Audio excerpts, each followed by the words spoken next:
And here we have Sustainable Marlow. As you can see, my name's Jocelyn Towns. I'm currently the leader of Marlow Town Council. And I wanted to give something back to Marlow some 14 years ago. I can't believe it's that long, and became a Marlow Town Councillor. So moving on to the next slide. Marlow Town Council's roles and responsibilities. This gives you a brief outline of what the Town Council is responsible for and what Buckinghamshire Council is responsible for. As you're probably aware, Wickham District Council has ceased to exist, and we now have a unitary authority based in Aylesbury called Buckinghamshire Council. So to set the scene, Marlow Town Council really has few powers over environmental performance, as our remit is quite limited. And you can see from the slide that Buckinghamshire Council has responsibility for many of the areas that have an impact on us as a town. But we do nevertheless have ambition to use our local knowledge and position for positive change through engagement and influence. Please do visit our website should you want to see anything else that covers the Marlow Town Council roles and responsibilities. So, Sustainable Marlow. What is Sustainable Marlow? The Town Council's Sustainable Marlow programme was launched in 2019. Our objective is to make Marlow an environmental exemplar town, working with the community, local businesses and Buckinghamshire Council.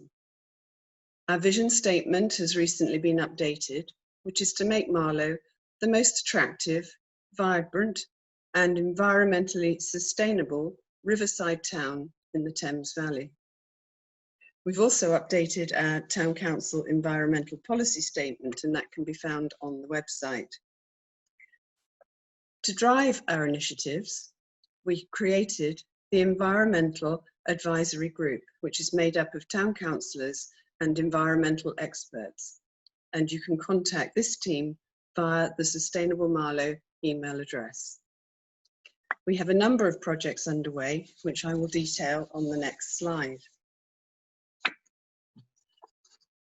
So, Town Council has already launched a series of environmental initiatives through Sustainable Marlow.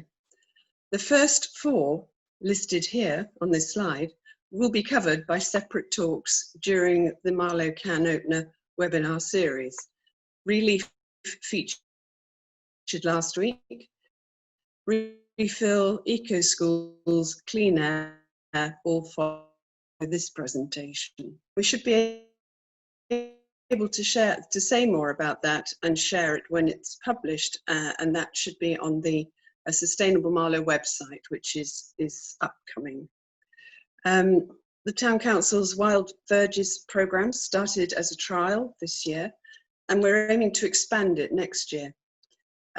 We realised that we needed to learn a little bit more about planting of wildflowers and finding the right places for them.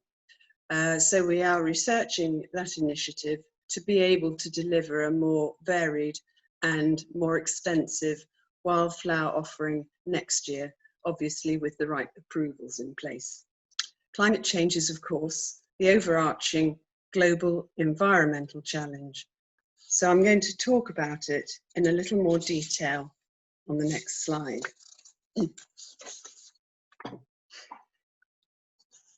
Excuse me. The Council completely agrees that climate change is the most important environmental challenge facing humanity. Hence why we adopted this statement on climate change in March 2020. And I'd like to talk you through the contents. There is no question that the goal has to be net zero emissions, and that we have to get there as quickly as possible.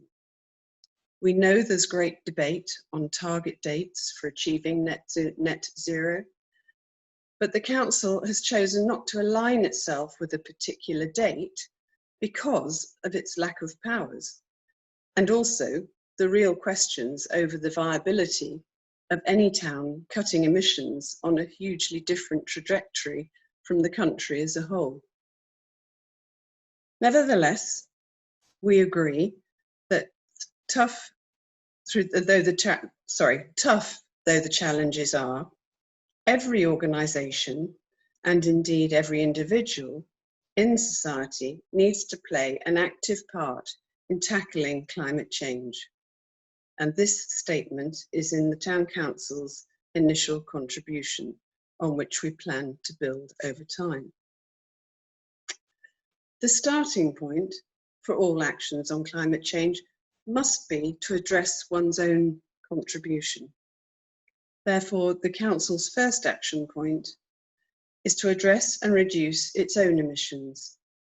We are carrying out a carbon audit of the Council's operational emissions, and once we have the results, we will draw up plans to reduce or to eliminate them.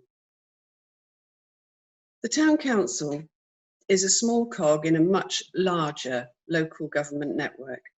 So where we do not have powers, we will seek to influence. For example, the Town Council is a statutory consultee on planning decisions, and we will consider climate change when navigating planning applications.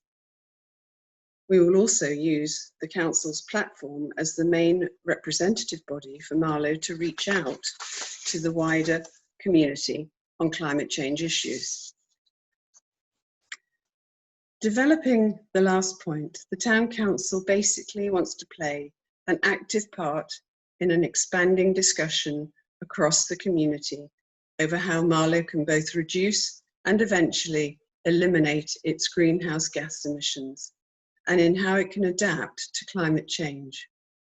We have already begun this conversation via several of the projects I've already mentioned, launched through Sustainable Marlow, and we hope to do much more in the future. Thank you.